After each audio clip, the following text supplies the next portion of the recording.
This is an unlocked full episode of New Models, made possible by our subscribers. From Berlin to your block since 2018. And there's hundreds more in our archive. Join now on newmodels.substack.com or patreon.com/newmodels. And you know the New Models Discord is popping. Patreon only. Stop sleeping and subscribe now. New Models, you won't get it anywhere else.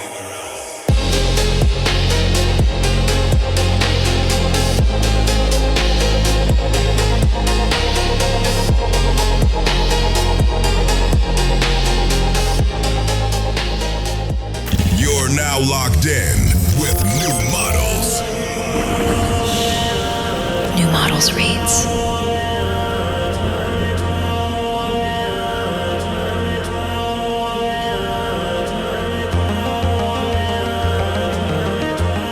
Hi, and welcome to New Models. I'm Carly Busta. And I'm Lil Internet. On this NM Reads, we're presenting a new essay from writer Gideon Jacobs titled MAGA is Fanfiction. It was published January 18th of this year by the LA Review of Books. Gideon has been on the show several times now, and we hear in this text, this analysis of our strange present, several frameworks that feel central to the New Models conversation. So, as an introduction, Julian and I decided to chat briefly about Gideon's piece, drawing out some of these elements. Yeah, this is Gideon's third essay in a series about capital P politics operating in the Trump era as content creation. And it feels like each of Gideon's pieces expands the scope of the last, ending up most recently in really wild territory on a pretty foundational level. Carly, I know you have a good summary of each of these essays. Yes. So the first was Trump-loy, like Trompe-l'oeil, but Trump-loy, which he published in November of 2024, just around the election. In short, it's about Trump prompting reality.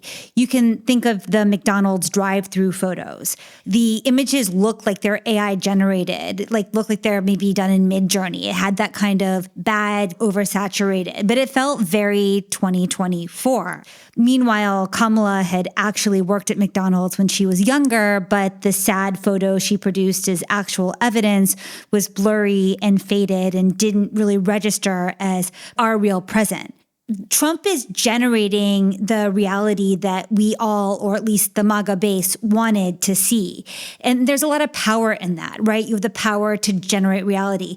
Whereas Kamala and the Dems were still clinging to this 20th century style truth in photography. Like within their ontological frame, photography tells the truth. Even though we know like Photoshop and we know all the way back to early 20th century photographs of Native Americans that things were staged, there was this idea that one must produce photographic evidence. And Trump was like, yeah, whatever, we just like prompt reality now. Didn't they have fake ghost photos already by the late 19th century? I'm pretty sure. Were they fake, or were they letting people see something that was there, just could only be sensed, but not actually perceived with the human eye? Them. That's true, though. There's some really interesting scholarship about that. So that was right around the election. He then, a few months later, wrote a piece again for the LARB called Player One and Main Character. And this examined the political intimacy, however short-lived, between Elon Musk and Donald Trump. In Gideon's reading, it worked in part because Trump, a boomer thirsty for his Oscar award-winning role, really wanted to play the ultimate protagonist on screen. And Musk, as Player One, had in Trump an agentic avatar for changing the reality of the simulation that we all experience as real life. So it was showing, again, a shift in the way that we engage with reality. Trump seeing the real as a story that you prompt, and Elon seeing the life that we live as a simulation that one navigates as if in a video game. And so now with MAGA is Fanfiction, which was written in late 2025, but published a few weeks ago. And I say that only because, how many events happened over Christmas and New Year's alone? Like many. But anyway, it was published January 18th.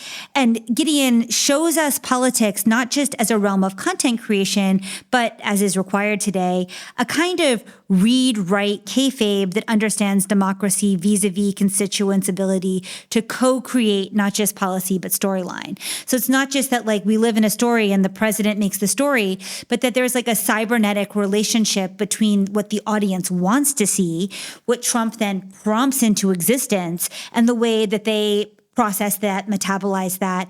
And it reminds me of that TV series Lost, which was one of the last shows of its kind to be shown on broadcast television at a certain time every single week.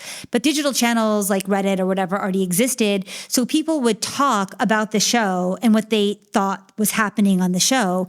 And the writers would read those comments and would play into the anxieties or desires of the readers on those comment boards. And it was like the readers were kind of prompting into existence what the story would be. And you have a bit of that happening now, except for a larger scale and on an accelerated timeline.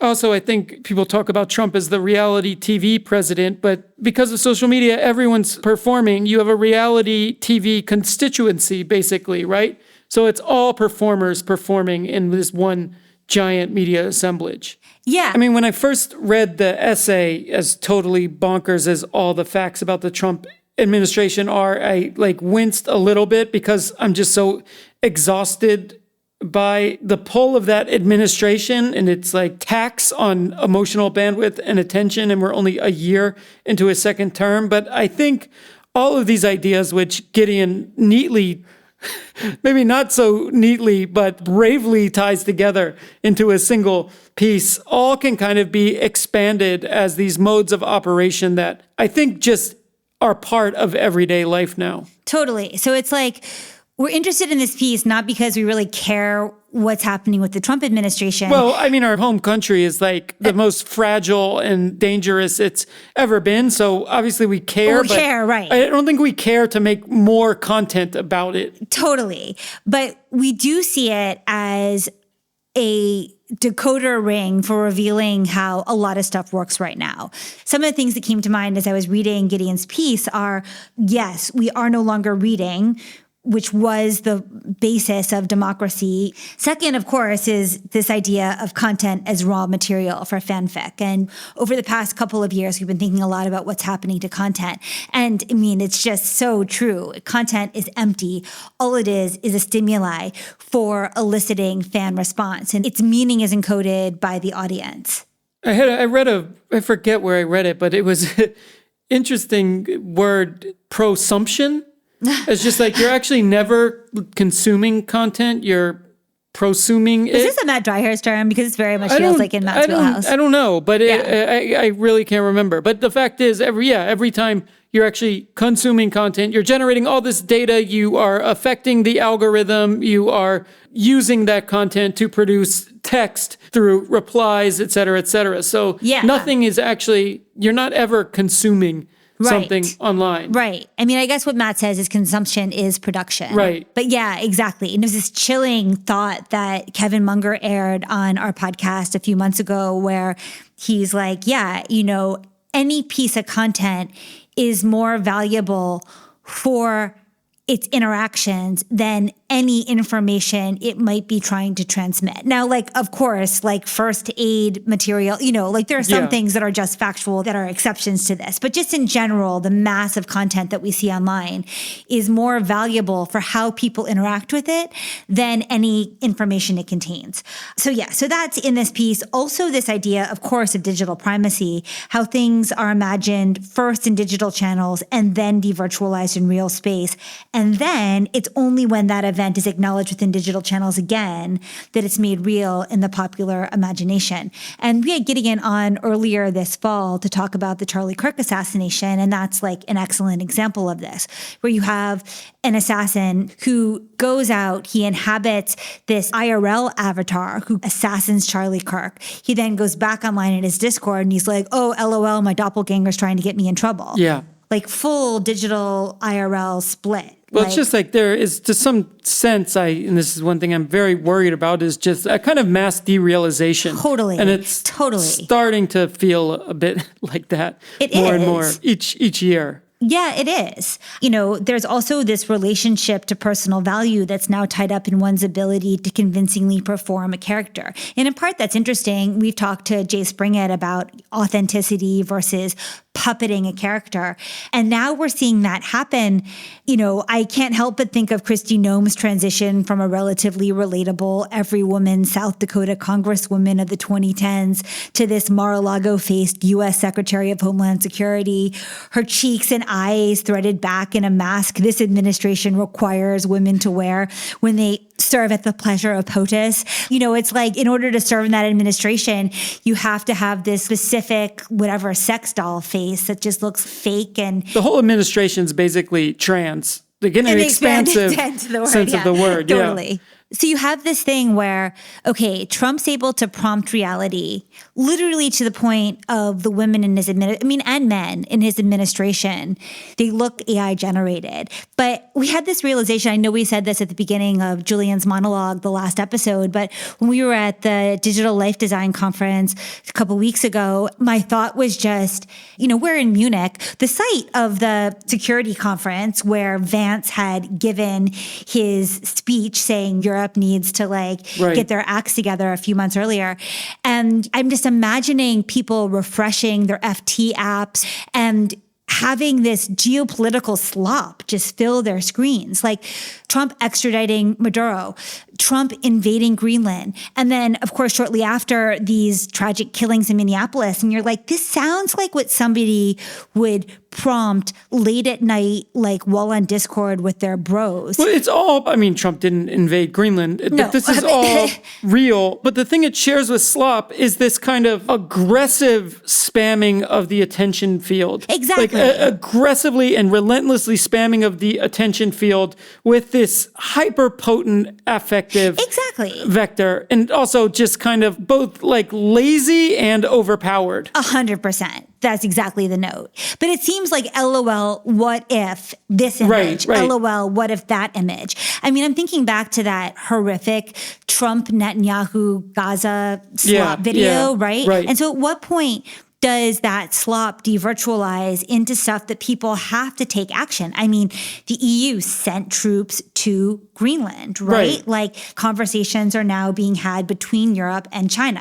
Now Europe is Canada just made a big deal with China. Canada just made a big deal, right? So you're seeing real world decisions, hard factual material decisions being made in response to slop. Because geopolitics can't operate without a shared ground reality, right? Right. And the U.S. has kind of just floated off into its own... Exode off into its own world, totally. Its own world. Also, Gideon's piece sensitized me to this story drive, as he calls it, I guess like a play on Freud's death drive. And how there seems to be this real possibility now of rewriting reality with a deliberateness, effectiveness, a sustainability, and also a speed that wasn't possible before networked media. And I was finding January 6th clips for the audio version of Gideon's essay, and that event was so shocking and violent. And Trump successfully just kind of rewrote what happened after winning the election. And something also here ties into the Landian elements within and adjacent to the administration and the mainstreaming of hyperstition as a concept. And there's this shrinking of time between the initial fiction and its concretization, it feels like. Yeah, totally. You were saying just before we started recording about like jinxing something. Yes. That's like really good. Because I keep thinking about like, you know, if you were throwing a big house party and your friend said, oh, I hope the cops don't come, you'd be like, oh, don't jinx it. Like as if speaking it makes it more likely to happen. But it's kind of like hyperstition, right? And it's also weird to think of LLMs as a kind of jinxing singularity, like all that has ever been spoken being there in the machine. And hyperstition is like this applied jinxing, right? And I feel like we probably need to strongly consider positively jinxing our future more often, because right now it's being jinxed. I guess that's like the power of positive thinking. Weirdos. That's the secret, yes, right? It goes back. Like... it's very occult, but as we've been saying, we're in very occult, magical, woo-woo times. Definitely. That distinction's kind of collapsed. And, when I say Gideon's piece sensitized me to story drive and narrative, I think about how the accelerationist idea of the permanent underclass or of achieving AGI as fast as possible being the only possibility. That's also a narrative that is made more likely only because we have begun to internalize it.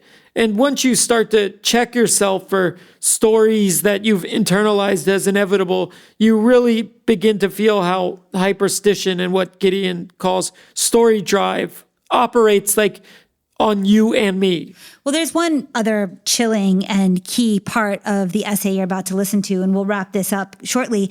But he talks about Walter Benjamin speaking about how fascism didn't give the underclass power to act, it gave it power to express. Right. And so you definitely feel that in the present configuration of politics. The people don't get to act, but they get to express, and then they get to see those in power act on that expression, but in these like funhouse, nonsensical, cruel ways, like the ASMR videos of detainees being locked up or, So I do think that's happening again.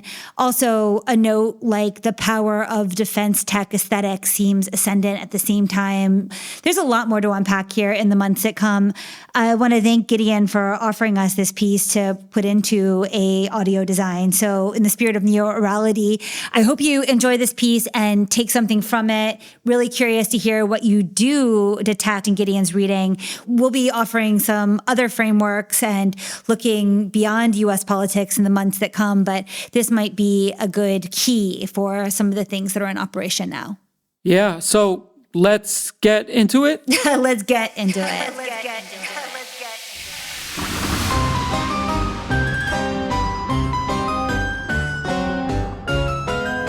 MAGA as Fanfiction, On America's Runaway Story Drive, by Gideon Jacobs.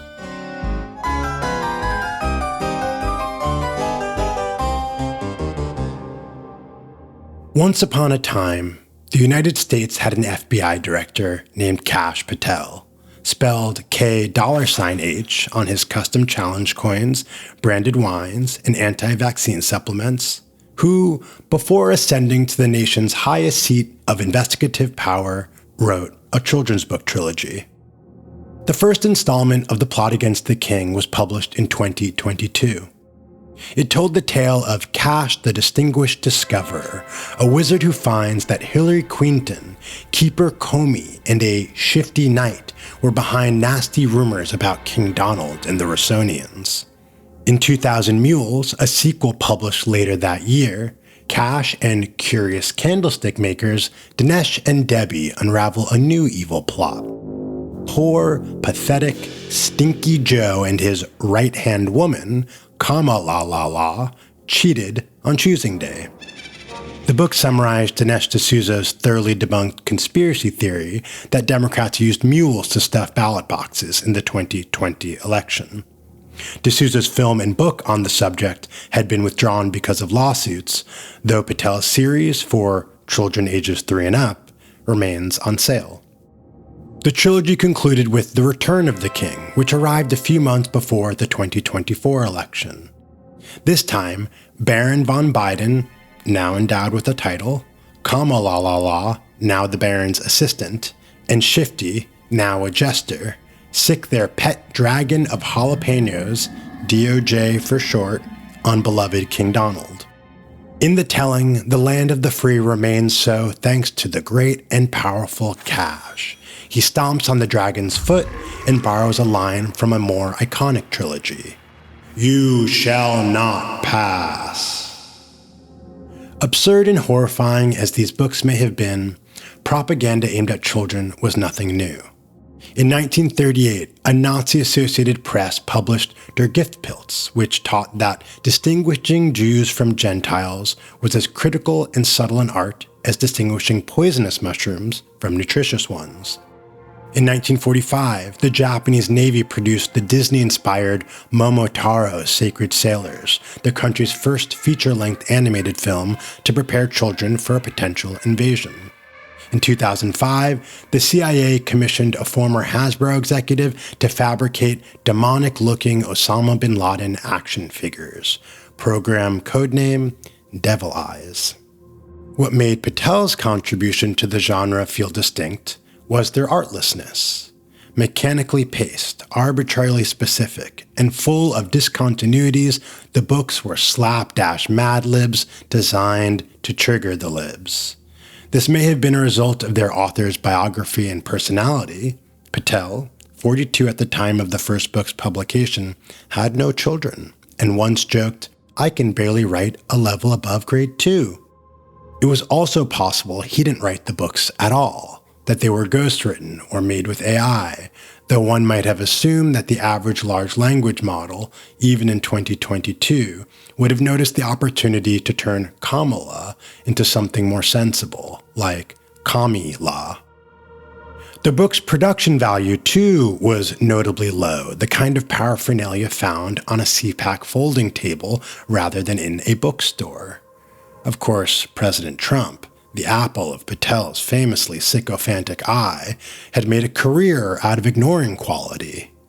Whether in real estate, retail, political campaigns, or government, Trump focused on quantity and branding, overwhelming audiences with a deluge of low-quality products and, more importantly, aggressive messaging that insisted those products were the best. Trump steaks are the world's greatest steaks. This isn't just any watch, it's one of the best watches made. The plot against the King trilogy was, in a way, the Trump steaks of children's propaganda, or the K$H Patel of FBI directors. But unlike Trump's ribeyes, the book sold well, reportedly over 110,000 copies. Commenting on the success, Patel once said, "I think parents are having more fun with the book than the kids are." It seemed the trilogy's threadbare veils and lazy parallels were not deficiencies, but precisely what made it effective and popular. It seemed that, at this point in American politics, children's propaganda no longer required artful translation or coded metaphors. The median MAGA supporters' reality already resembled the structure, logic, and tone of fairy tales. In everyday adult life, after all, the president and his surrogates were framing politics as a cinematic epic of universal good versus evil. Republicans as DC Comics' Justice League, Democrats as the Legion of Doom. Republicans as Star Wars' Rebel Alliance, Democrats as the Galactic Empire. The stakes were, as in any captivating legend, existentially high. Before polls opened in 2024, Elon Musk posted, "There is nowhere to go. This election is a verdict on civilization." Before Trump defeated Hillary Clinton, Michael Anton, senior fellow at the Claremont Institute, wrote an influential essay that identified 2016 as the Flight 93 election. Charge the cockpit or you die. Of course, Trump was also nicknaming his political foes using puns and alliteration, ancient tricks of storytelling that make phrases easy to remember and share. Gavin Newsom, Tampon Tim, Ron DeSanctimonious. He was using direct descriptors and relentless repetition to turn his enemies into caricatures, archetypically evil, insane, or weak villains. Crooked Hillary, Crazy Nancy, Crying Chuck. The internet was flooded, often by White House accounts, with images of Trump's visage atop bodies of emblematically good, strong, and brave heroes. Trump as Gladiator, Trump as Rocky Balboa, Trump as Top Gun pilot, dropping feces on protesters. This mode extended well beyond the president. Heroes need sidekicks. See, for example, ICE's acting director Tom Homan as the sun baby from Teletubbies, an eye in the sky spotting immigrants in the desert.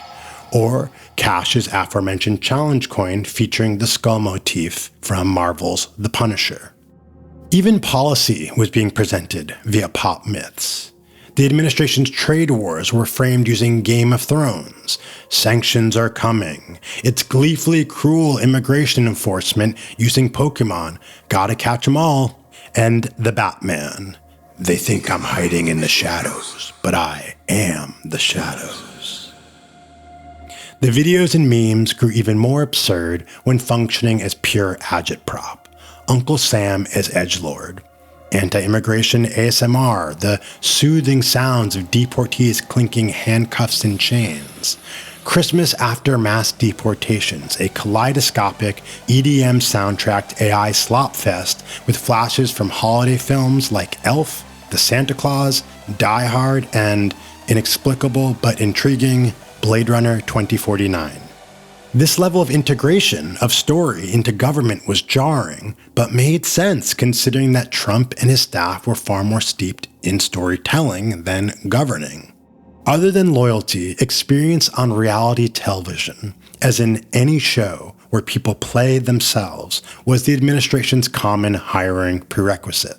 Secretary of Education Linda McMahon was the CEO of and performer on the World Wrestling Federation. Linda McMahon is surprised that she is here. Linda just sucked a taste out of her daughter's mouth. Her own daughter! Secretary of Transportation Sean Duffy was a contestant on MTV's The Real World Boston and Road Rules All-Stars. People try to downplay it like it's fake and, these emotions that you feel aren't real and it's staged, and it's like, this is the most real experience that I've ever had. That's 25-year-old Sean Duffy.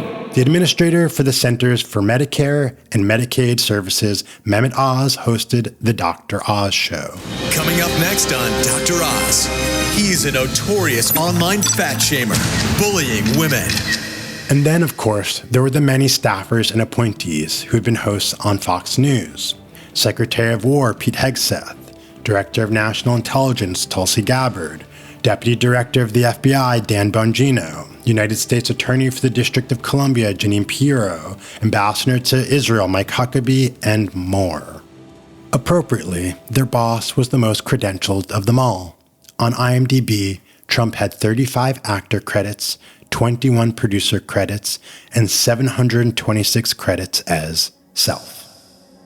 The perennial fear, expressed by thinkers from Plato to Guy Debord to Jean Baudrillard, that politics could be corrupted by performance and transformed into pure spectacle, seemed to have been finally and fully realized.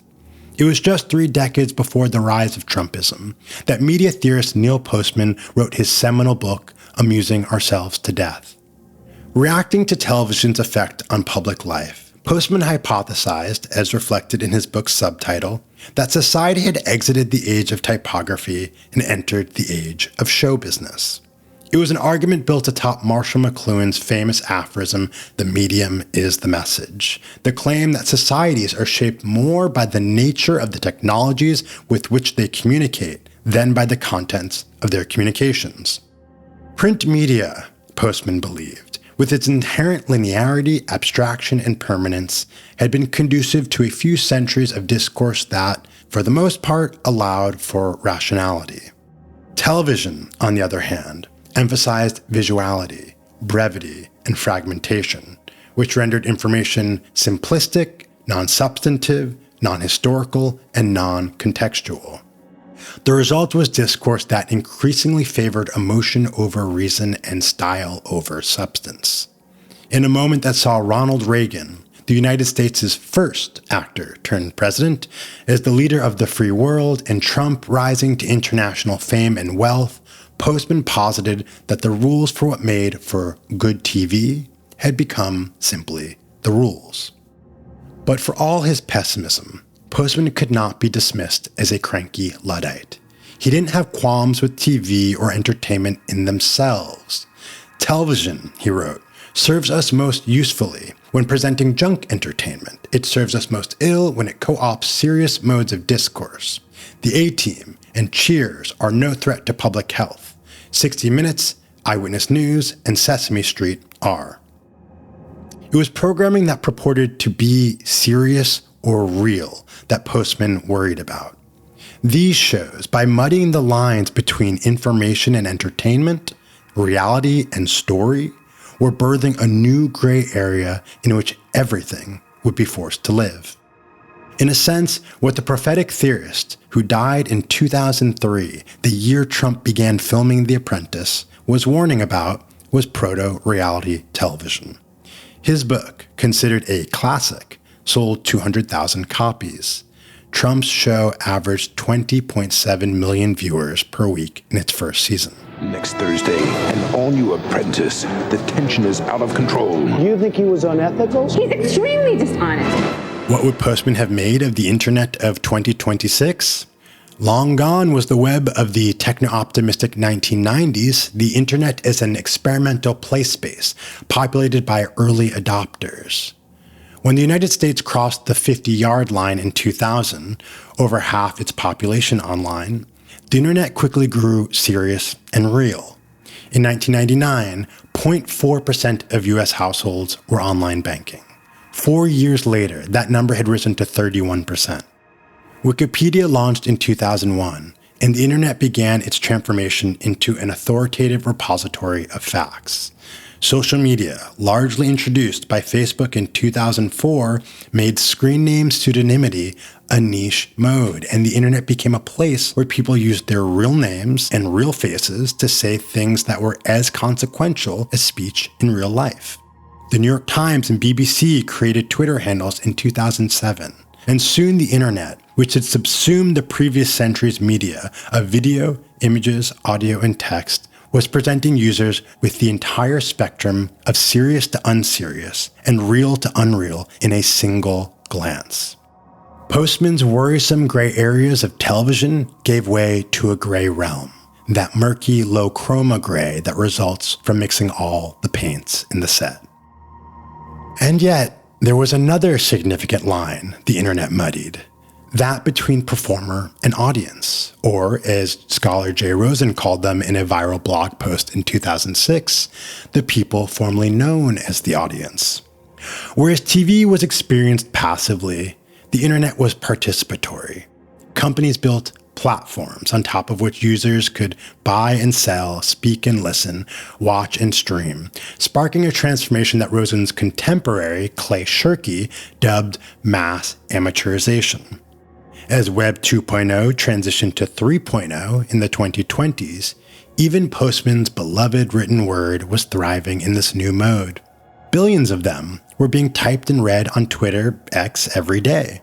Amid reports that reading for pleasure in the United States had dropped 40%, fan fiction site Archive of Our Own was receiving almost 2 billion page views per month, more than the New York Times or ESPN.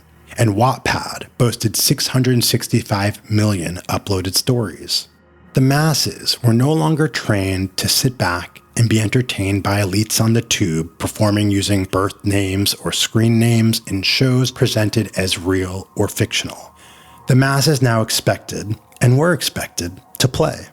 The binary of celebrity and everyday person grew spectral. All citizens on the internet, regardless of size of following, grew practice in playing themselves.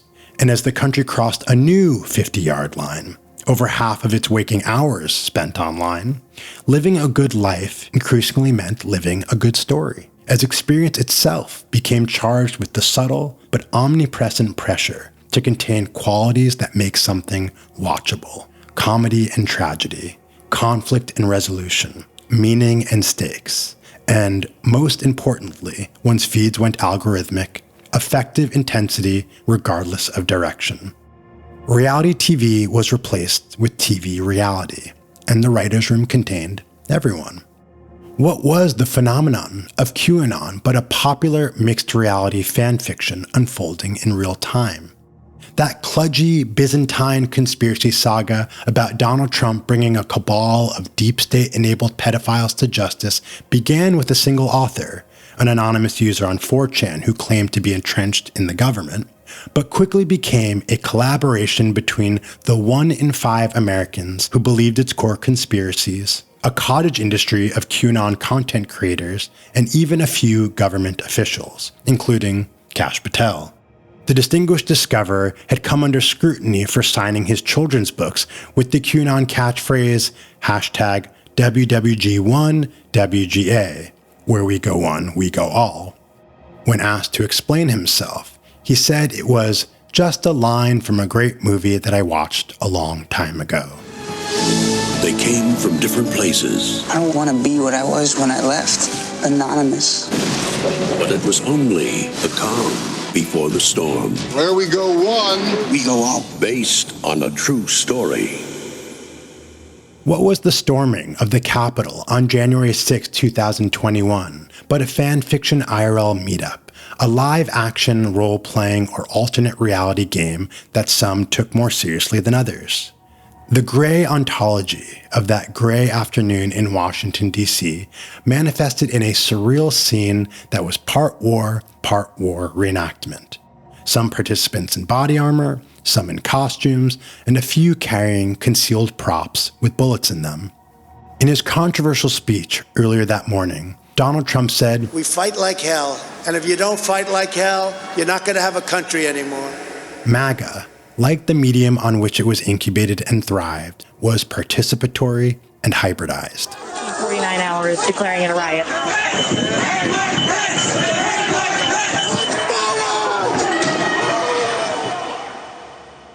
It was telling that, after allegedly assassinating conservative personality Charlie Kirk, Tyler Robinson told his friends on Discord, "My doppelganger is trying to get me in trouble," as if the killer were his alt, an avatar in a parallel plotline whose consequences were leaking into this one.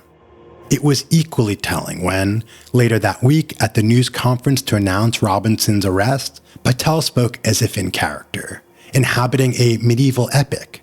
To my friend Charlie Kirk, rest now, brother. We have the watch, and I'll see you in Valhalla. Patel was referencing the realm in Norse mythology where noble warriors reside after death, a concept that was often fetishized by Nazis and neo-Nazis. The phrase, "see you in Valhalla," was how far-right mass murderers in both Christchurch, New Zealand, and Buffalo, New York, signed off their manifestos in 2019 and 2022, respectively. The internet turned out to be, as the techno-optimist of its early days dreamed, a revolutionary, democratizing force, though mostly in the very specific way Walter Benjamin saw as a hallmark of fascist societies. In his 1935 essay, The Work of Art in the Age of Mechanical Reproduction, Benjamin wrote that fascism attempts to organize the newly created proletarian masses without affecting the property structure which the masses strive to eliminate. Fascism sees its salvation in giving these masses not their right, but instead a chance to express themselves.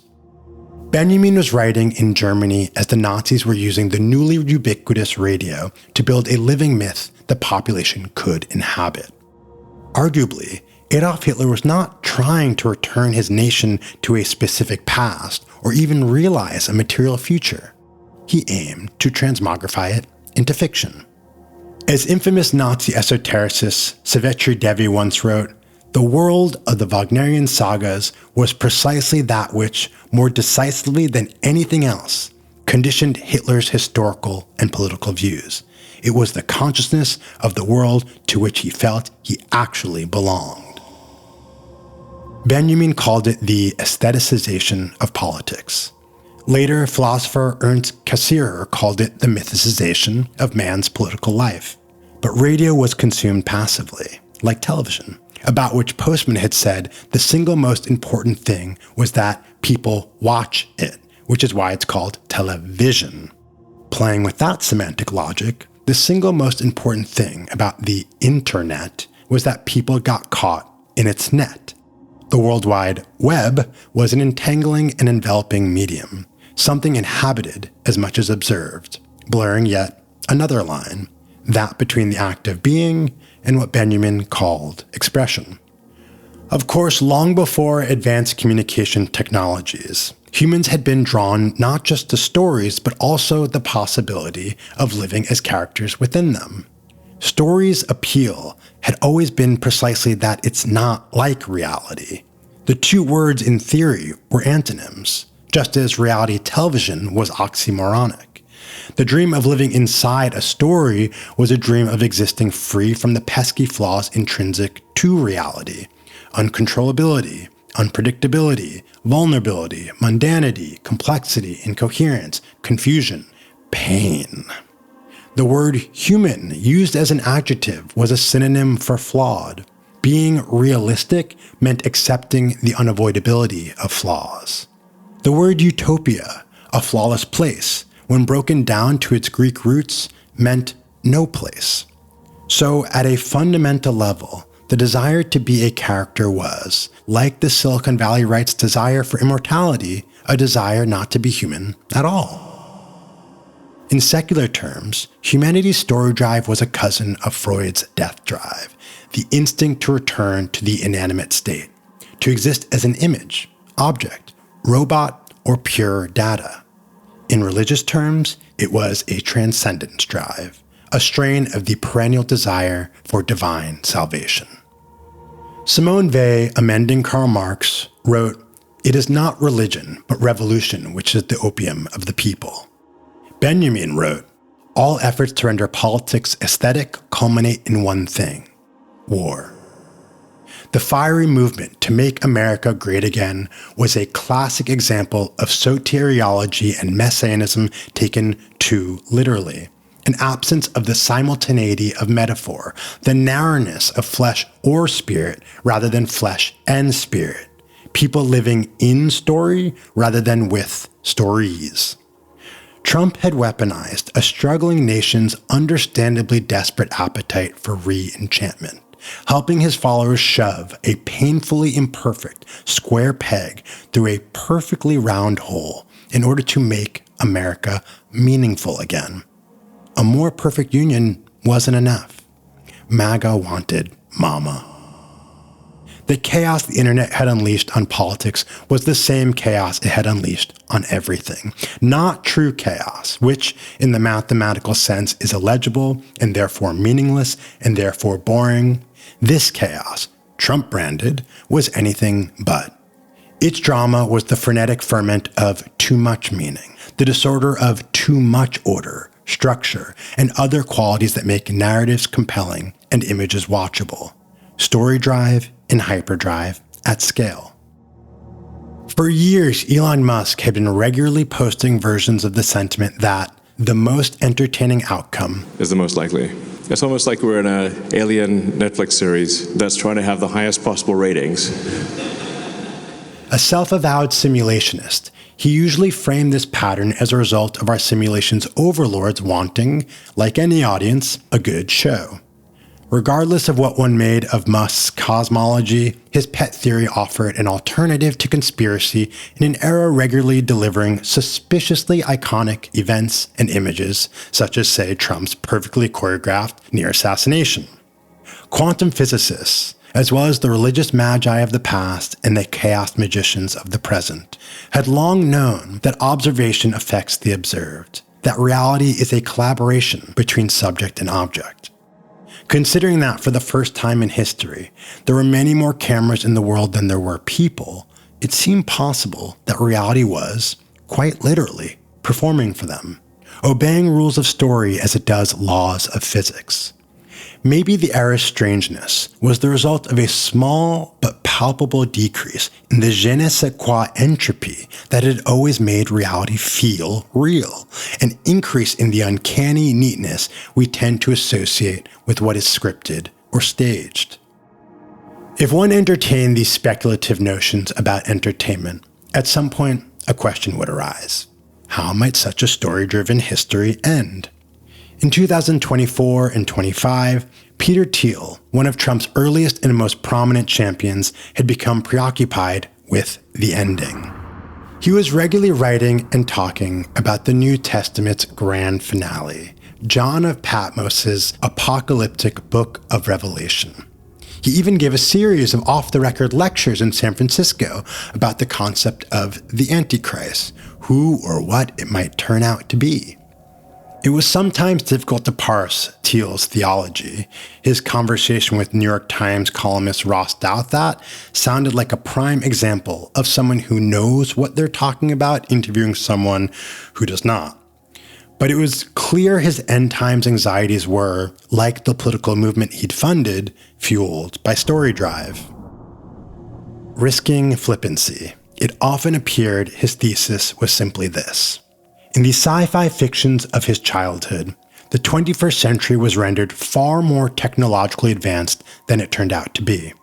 He told Doubt that Back to Future 2 was, I think, 1985 to 2015, which is now a decade in the past, and that's where you had flying cars.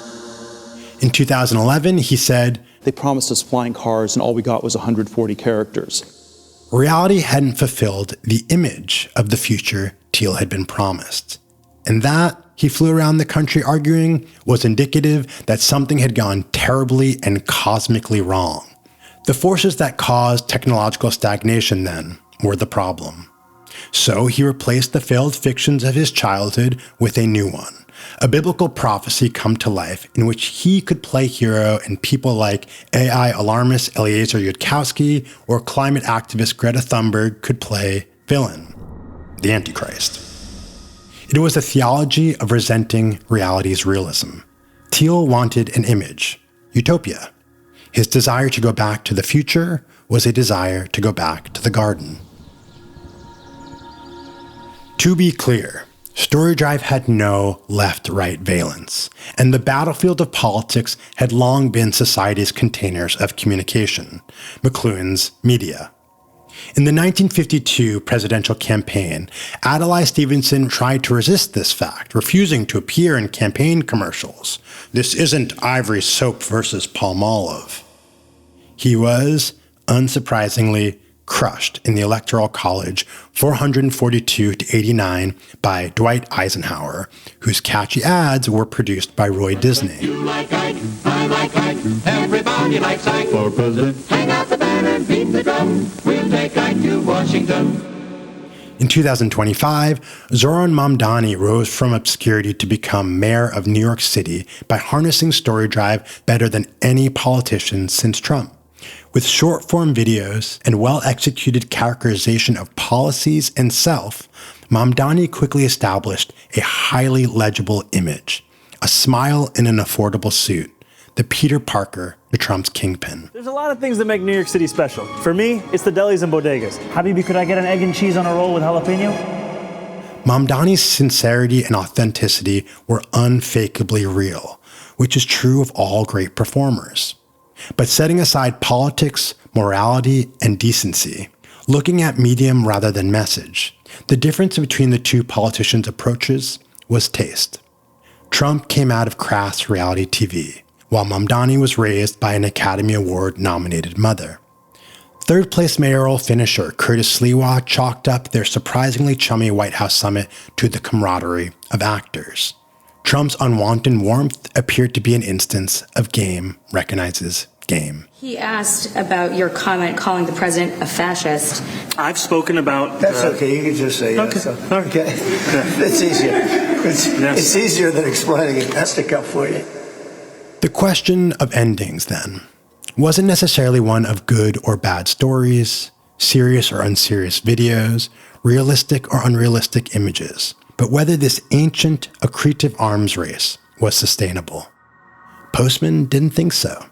There's nothing wrong with entertainment. As some psychiatrist once put it, we all build castles in the air. The problems come when we try to live in them. But in a way, Trump had proven him wrong. For decades, armed with his own version of Norman Vincent Peale's power of positive thinking, Trump existed in a precarious limbo between reality and story.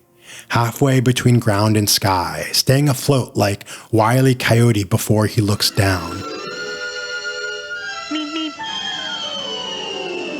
But then, unclear exactly when, something shifted.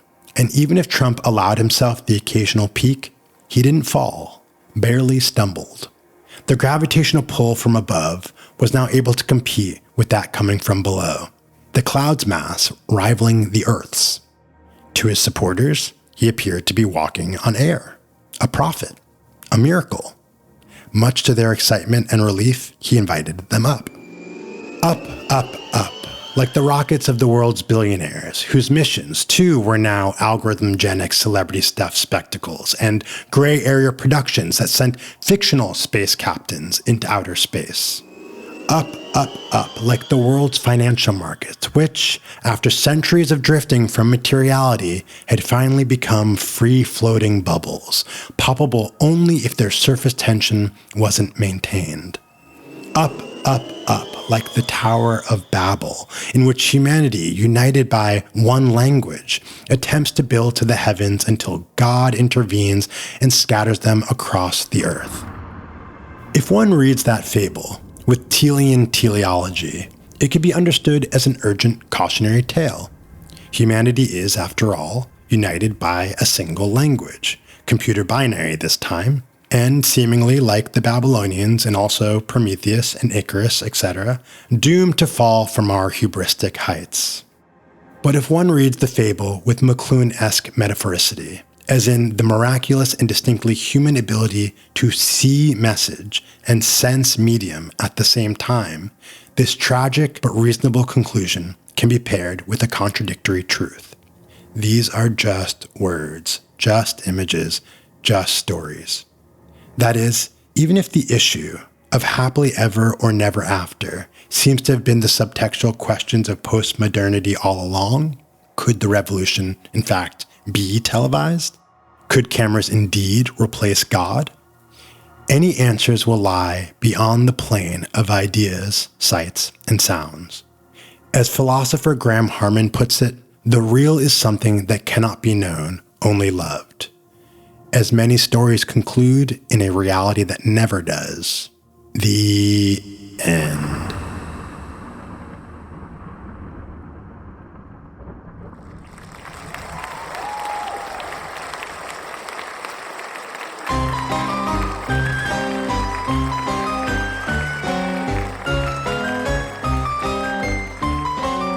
Thank you for listening to this episode of NM Reads. And thanks to Gideon Jacobs for reading his essay, MAGA as Fan Fiction, published January 18th, 2026 on LA Review of Books. A link to the original is in the show notes. Hope everyone is safe from the winter storms. Our first interview of the year is coming soon. See you next episode.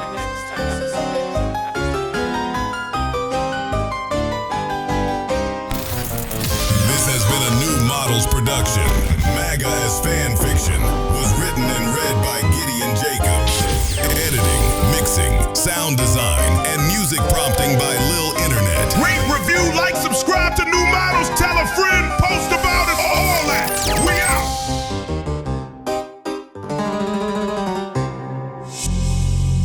If you've made it this far, you already know New Models is for you. Subscribe now at newmodels.substack.com or patreon.com/newmodels for all of our full episodes and the hundreds more in our archive.